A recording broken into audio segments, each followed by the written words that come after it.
ہمارا main topic ہے اس کو بھی کور کر لیں، بہت بڑا ہے۔ اور آپ موسمیاتی تبدیلی کو بھی دیکھتے ہیں، ہم ہر سال 2 سال بعد فلڈ سے بھی بھگتتے ہیں، لیکن اس وقت مسئلہ یہ ہے کہ انڈیا کے ساتھ آپ کا ایک ایسا ڈسپیوٹ ہے کہ یا تو آپ سیدھا جا کر اس کے ڈیم اڑا دیں، اٹیک کر دیں، وہ آپ کا پانی روکتا ہے۔ آپ نے بھی بولا، باقی بھی لوگوں نے بولا کہ ہم اس کا ہاتھ توڑ دیں گے، سانس روک دیں گے، وہ آپشن ہے، یا اپنے ریزروائرز بلڈ کر لیں، اپنی کیپیسٹی بڑھا لیں تاکہ اس کا نیوٹرلائز کر دیں۔ کیا کرنا ہے ہمیں؟ جی یا نہیں ہے، اس میں یا نہیں ہے، یہ دونوں ہیں۔ دیکھیے ایک بات تو بڑی سیدھی ہے کہ ہمارے یہ پانی بہتا ہے، اگر کوئی ایک ملک کہے کہ میں، یعنی بنیادی سب سے بڑا حق انسان کا کس چیز پہ؟ سانس لینے پہ۔ تو اگر آپ 5 منٹ سانس نہ لیں تو آپ اللہ کو پیارے ہو سکتے ہیں، 7 منٹ، یہ جو بھی ٹائم ہے، 5-7 منٹ ہی ہوتا ہے۔ لیکن اگر آپ 3 دن پانی نہ پئیں تو بھی آپ اللہ کو پیارے ہو سر، جائیں۔ ہوا اور پانی کے بغیر زندگی نہیں ہے، کسی بھی طرح کی زندگی نہیں۔ تو بنیادی طور پہ یہ ایک فنڈامنٹل رائٹ ہے، اور کوئی بھی ملک اپنی جو انٹرنل سیاست ہے اس پہ ہوا اور پانی کو نظر کرنے کی کوشش کرے تو اس کو اگر آپ دہشت گردی نہیں کہیں گے یا ویپنائزیشن آف واٹر نہیں کہیں گے، ویپنائزیشن تو آپ کیا کہیں گے؟ اس کے لیے تو کوئی اور لفظ ہے ہی نہیں ہے، تو ویپنائزیشن۔ تو ہمارا بنیادی نقطہ یہ ہے کہ جہاں تک آپ نے پہلا سوال اٹھایا کہ ہم کیا کریں گے، وہ تو ہم 2 دفعہ کر کے دکھا چکے ہیں 2 سالوں میں۔ تو ہم کیا کریں گے وہ تو بات بڑی سامنے واضح ہے، اور ہماری کیپیبلٹی کتنی ہے وہ کرنے کی وہ بھی ہم ثابت کر چکے ہیں، تو وہ تو ہو سکتا ہے۔ مگر سوال یہ نہیں ہے، سوال یہ ہے کہ بھائی پوری دنیا کے لوگ جو ڈھلان پہ رہتے ہیں، جو لوور رائپیرین ممالک میں رہتے ہیں، کیا ان کے پاس فنڈامنٹل پانی کا بھی رائٹ ختم ہو گیا ہے اس کے بعد؟ اگر آپ یہ بات مان لیں اور یہ ایک پریسیڈنٹ بن جائے تو اس وقت جو پانی بہتا ہے ہالینڈ میں، وہ پانی پہلے سوئٹزرلینڈ اور فرانس سے ہو کر آتا ہے، تو کیا فرانس اور سوئٹزرلینڈ کو یہ حق یا جرمنی کو یہ حق حاصل ہے کہ وہ ہالینڈ کا پانی بند کر دے؟ جو پانی اس وقت پرتگال جاتا ہے وہ اسپین سے جاتا ہے، تو کیا اسپین کے پاس یہ رائٹ ہے کہ وہ اس کا پانی بند کر دے؟ یا وہ پانی جو نیل کا دریا جس کا ہم سنتے ہیں، ذکر کرتے ہیں، وہ کانٹیننٹس کے اکراس جاتا ہے، تو وہ ایتھیوپیا یا جہاں سے وہ شروع ہوتا ہے، کیا اس کے پاس یہ حق ہے کہ وہ پانی اس کا روک دے، باقی تمام ممالک کا، پورے جو ہمارے کانٹیننٹس ہیں ان کا پانی روک دے؟ اور سب سے بڑی اہم بات یہ ہے کہ ہر اپر رائپیرین کنٹری جو ہے وہ لوور رائپیرین ہے ٹو سم ادر کنٹری۔ تو جو یہ گیدڑ بھپکیاں دے رہے ہیں ہندوتوا کے بھوت کے بعد، انہیں یہ سوچنا چاہیے کہ ان کا پانی کہاں سے آ رہا ہے، اور اگر ان کا پانی روک دیا جائے، یعنی ہم ان چیزوں کو کسی ڈرانے کے اس میں منظرنامے میں پیش نہیں کرتے ہیں۔ ہمیں کیا مسئلہ ہے؟ غریب لوگ، اگر ہم کیوں برباد کرنا چاہیں گے بھارت کے غریب لوگوں کو؟ وہاں غریب کسان رہتے ہیں، وہاں کے لوگ اپنے ماں باپ کی خدمت کرنا چاہتے ہیں، وہاں کے لوگ اپنے بچوں کو پڑھانا چاہتے ہیں، وہاں بھی غریب کسان ہیں۔ ہم کیوں چاہیں گے بربادی ہم نے ان کی؟ کرنا کیا ہے سر؟ ہم نے میں نے ڈیم آپ کو بنانے، بتایا۔ ریزروائرز دیکھیں بنانی۔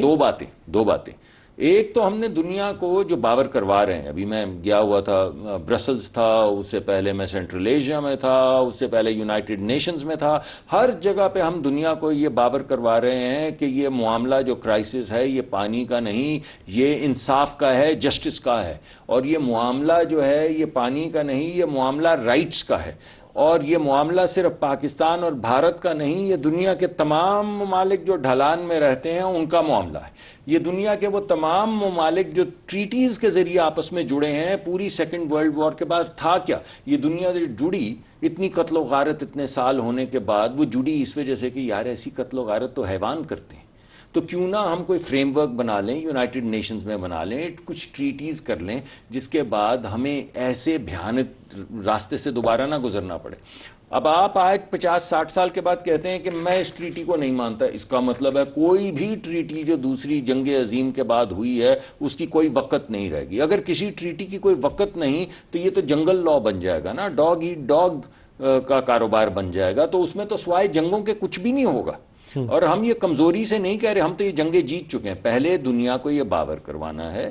دوسرا، یہ تو حتمی بات ہے کہ ہمارے ملک میں ہماری 50% آبادی کا روزگار زراعت ہے، ہماری 25% معیشت جی ڈی پی روزگار ہے، ہماری تقریباً 100% فوڈ سیکیورٹی یہ پانی ہے، یعنی زراعت ہے۔ تو جس ملک میں کوئی کہے کہ میں تمہاری 50% امپلائمنٹ پہ حملہ کر دوں گا، میں تمہاری 25% معیشت پہ حملہ کر دوں گا، میں تمہاری 100% فوڈ سیکیورٹی پہ حملہ کر دوں گا، تو اس سے بڑا اعلان جنگ کیا ہوگا؟ تو اس طرف مت جائیں، ہم دنیا کو کہہ رہے ہیں، کیونکہ ہم اپنی ٹیک کیئر کر سکتے ہیں، لیکن اس طرف مت جائیں، بیکاز اب جب ہم دنیا میں جاتے ہیں تو ہمیں کوئی نیٹ سیکیورٹی پرووائڈر نہیں کہتا، ہمیں لوگ نیٹ پیس پرووائڈر کہتے ہیں۔ میں 3 ممالک میں گیا ہوں جہاں پاکستان کا ذکر نیٹ پیس پرووائڈر کے حوالے سے ہوا ہے، تو اسی پیس کی وجہ سے ہم چاہتے ہیں کہ دنیا میں قتل و غارت پانی پہ نہ ہو، ہم تو اپنا انتظام کر ہی لیں گے، پوری دنیا کھڑی ہو جائے اس معاملے کو دیکھے as a matter of rights, as a matter of injustice, justice کا وہ ہے۔ ہمایوں صاحب، اور میں اگلی بریک میں آپ کو بتاؤں گا کہ کیوں واٹر ریزروائرز اب 10 گنا زیادہ امپورٹنٹ ہو گئے ہیں اس نئی سیاست کے بالکل بعد۔ صحیح۔ ڈاکٹر صاحب، سٹوریجز بنانی ہے ہم نے، جناب پہ بھی بنانی ہے، کیسے بنے گی؟ ہماری لڑائی نہیں ختم ہوتی؟ دیکھیں کدھر بنانی ہے یہ بات تفصیلی جو ہے انجینئرنگ ڈیزائن کے معاملات ہیں، میرے خیال میں انجینئرز کو طے کرنے چاہیے۔ سوال یہ ہے کہ آپ نے اس کو سیاست کو اس کی کیسے ڈیل کرنا ہے، یہ ہمارا کام ہے۔ ہم تینوں بیٹھے ہوئے ہیں، یہ ہمارا کام ہے کہ سر جوڑ کے بیٹھے ہیں اور دیکھیں ملکی مفاد میں کیا اور وہ کریں۔ تیسری جو بات ہے نا، وہ میں آپ کے سامنے یہ لانا چاہتا ہوں کہ ڈیم جو ہے وہ پانی کی سٹوریج نہیں ہے، ڈیم جو ہے وہ ریگولیٹر ہے۔ ابھی جو پچھلا سیلاب آیا ہے اس میں تقریباً 8-9 منگلا تربیلا بہہ گئے سمندر میں، ٹھیک ہے، 8-9 منگلا تربیلا بہہ گئے۔ ہمیں تقریباً 8-10 ملین ایکڑ فٹ پانی چاہیے ہوتا ہے تاکہ سمندر واپس نہیں آئے، لیکن 8 تربیلا بہہ جائیں تو سمندر واپس یہ نہیں کہ رک جاتا ہے، ہمیں 8-10 ملین ایکڑ فٹ پانی چاہیے سالانہ جو ہر وقت بہتا رہے، اس کا ٹوٹل کوانٹم یہ ہے۔ اگر ہمارے پاس سٹوریج ہو تو ہم ریگولیٹ کر کے وہ پانی کو بہا سکتے ہیں ایک تسلسل کے ساتھ تاکہ سمندر نہ آئے، ورنہ مانسون میں 3 تربیلا نکل جائیں اور اس کے بعد پانی نہ ہو تو پھر سمندر تو آئے گا نا۔ اس وجہ سے ریگولیٹر کا فنکشن ہے جو سٹوریج کرتا ہے۔ بیٹر واٹر مینجمنٹ جی چاہیے دوسرا آپ جب فصل اگاتے ہیں پانی تو آپ کو اس وقت چاہیے، پانی بے شک ملک میں سے 110 یا 124 یا 140 ملین ایکڑ فٹ گزرتا ہو، لیکن جب فصل اگا رہے ہیں تب یہ تو میرے بھائی کا تو مجھے پتہ ذمہ دار ہیں، آپ بھی شاید سر کوئی ہوگا آپ کا rural back, I don't know, میرا بھی نہیں، مگر جو ذمہ دار ہیں ان کو پتہ ہے کہ جب آپ لگاتے ہیں تو جو آپ کا سیپلنگ ہوتا ہے بہت نازک ہوتا ہے، وہ 15-20 دن اگر اس کو پانی نہ ملے، جب اس کو پانی کی بیج کو اور سیپلنگ کو ضرورت ہے جو ننا پودا ہوتا ہے، تو اس کے بعد فصل نہیں اگتی، کمزور اگتی ہے، اس کی ییلڈ بھی گر جاتی، مر بھی جاتا ہے وہ۔ تو اصل بات یہ ہے کہ اگر آپ کے پاس سٹوریج ہوگی تو آپ پانی کی آپ کی کیپیبلٹی اس وقت کیسے فیصلہ کریں گے؟ نہیں ہو رہا ہے فیصلہ، یہ ہو چکا ہے فیصلہ، کہاں بنانے کا فیصلہ ہوگا؟ میں نے آپ کو بتایا نا، میں آپ انجینئرنگ مثلا یہ جو بڑی واضح سی بات ہے وہ یہ کہ 6-8 ملین ایکڑ فٹ کے تو جو یہ ہمارا یہ مختلف بھاشا ہے یا اس کے علاوہ جو ڈیمز ہیں وہ بھاشا تو بن ہی رہا ہے نا، ابھی بنا نہیں ہے۔ ابھی تو ہم نے ایسا نہیں ہے کہ ہمارے پیسے ہم نے لگا کے بھاشا بنا لیا اور پیسے ہیں اور جھگڑا ہو گیا ہے۔ ابھی تو ہمارے پاس جتنا بھی پی ایس ڈی پی ہے اور جتنا بھی ہم بوروئنگ کرتے ہیں وہ ہم لگا کے بھاشا اور داسو بنا رہے ہیں، ایک بجلی کے لیے اور ایک پانی اور بجلی کے لیے، وہ تو بنا رہے ہیں۔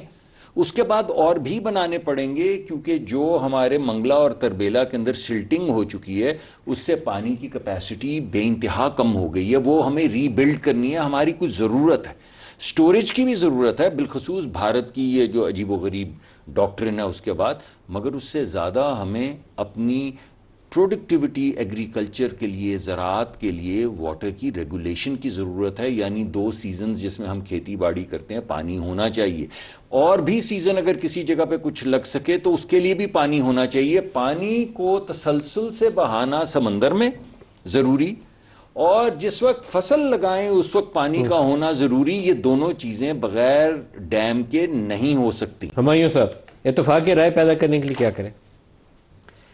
دیکھیں ابھی جو میں پہلے یہ اس میں یہ جو انڈیا اور پاکستان کا جو ڈسپیوٹ ہے اس میں کوئی شک نہیں ہے کہ وہ جو کر رہے ہیں وہ کسی بھی لحاظ سے نہیں ہے، لیکن یہ خالی انڈیا پاکستان کے درمیان میں نہیں ہے، یہ اگر آپ دیکھیں گے تو آپ کو نائل میں بھی ایتھوپیا اور ایجپٹ کے درمیان میں نظر آئے گا، آپ کو یہ یوفریٹس میں، آپ کو ٹرکی اور عراق اور اس میں تو مختلف ملکوں میں یہ پھڈے ہیں، چائنا میں بھی ہو رہا ہے، افغانستان اور ایران کے درمیان میں بھی ہے، میکونگ ریور، یہ ساری چیزیں اپنی جگہ پہ چل رہی ہیں تو وہ ہوتی رہے گی۔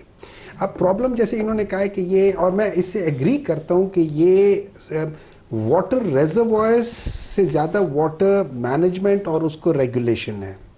اچھا ہمارا ایک بہت بڑا مسئلہ یہ ہے کہ ہم لوگوں نے چونکہ ایک ان کو جس وقت ہمیں پانی چاہیے ہوتا ہے اس وقت ہم لوگ بجلی کی وجہ سے پانی کو روک کے رکھتے ہیں، اور جس وقت ہمیں پانی نہیں چاہیے ہوتا اس وقت ہم چھوڑ دیتے بیکاز آف دیٹ تھنگ. تو یہ ہمارا ایک کتاب الٹا چل رہا ہے. سو ریگولیشن ہم غلط کر رہے ہیں. مطلب صبح کو ہم لائٹ جلا رہے ہیں اور رات کو ہم لائٹ آف کر رہے ہیں، مطلب سم تھنگ لائک دیٹ. میں ایک مثال دے رہا ہوں. اب اس کو ہم کریں گے کیسے، کس کیا سے کریں گے؟ سب سے پہلے ہمارے جو دیکھیں ہر صوبے کے اپنے تحفظات ہیں. خیبر پختونخوا میں جو پولیٹیکل پارٹیز ہیں ان کے اپنے تحفظات ہیں کہ بھئی فلانا شہر ڈوب جائے گا. اب اس کے لیے آج کل کے زمانے میں آپ کو پتہ ہے کہ یار کالا باغ جہاں بنا رہے ہو اس کی ہائٹ اتنی ہے اور نوشہرہ کی ہائٹ کتنی ہے، تو آپ یہ دیکھ کر کے کر لو. اور نمبر 2، اگر آپ پاکستانی ہم سارے بھائی ہیں تو ہم نے دیکھنا ہوگا کہ اگر اس جگہ کو جہاں بھی آپ ڈیم بنائیں گے پیچھے کہیں نہ کہیں جا کے واٹر لاگنگ ہوگی، کہیں نہ کہیں پانی رکے گا. آپ اس کو مینج کیسے کرو گے؟ نمبر 3، جو سندھ کا صوبہ ہے ان کا ایک بہت کنسرن ہے، and I agree with that، کہ وہ کہتے ہیں اگر آپ پانی روکو گے یا پانی کو وہاں پہ آپ کرو گے تو یہ پرابلم ہوگا. میں آپ کو ایک چیز بتاتا ہوں، دیکھیں جب ہم اوپر سے نیچے آتے ہیں نا، لاسٹ 2 منٹ سے کہہ رہے صاحب جواب لیں. میں سمپل ایک ہلکی سی بات کرتا ہوں. جب آپ باچھا پہ جاتے ہیں وہاں پہ آپ 50 ملین ایکڑ فٹ پانی ہوتا ہے. باچھا سے نیچے جاتے تربیلا میں وہاں 60 ہوتا ہے. لیکن جو کالا باغ ہے وہاں پہ 90 ملین ایکڑ فٹ ہے. یہاں پہ آپ کے پاس تقریباً 30 ملین ایکڑ فٹ ایکسٹرا پانی آتا ہے. یہ وہ کیچمنٹ ایریا جو وہاں پہ جہاں پہ بارش کا ہوتا ہے اور یہ ان ریگولیٹڈ چلا جاتا ہے نیچے. آپ کو پتہ ہے 30 ملین ایکڑ فٹ مینس پر ملین ایکڑ فٹ جو آپ کی اکانومی ہے it is almost touching $1 to $2 billion per year. So we are losing so much. اگر ہم یہ نہیں کر سکتے ہم اسی طرح لڑتے رہیں گے. اس کے لیے ہمیں کنسنسس بنانا ضروری ہے. اس کے لیے پہلے سمجھ لو پرابلم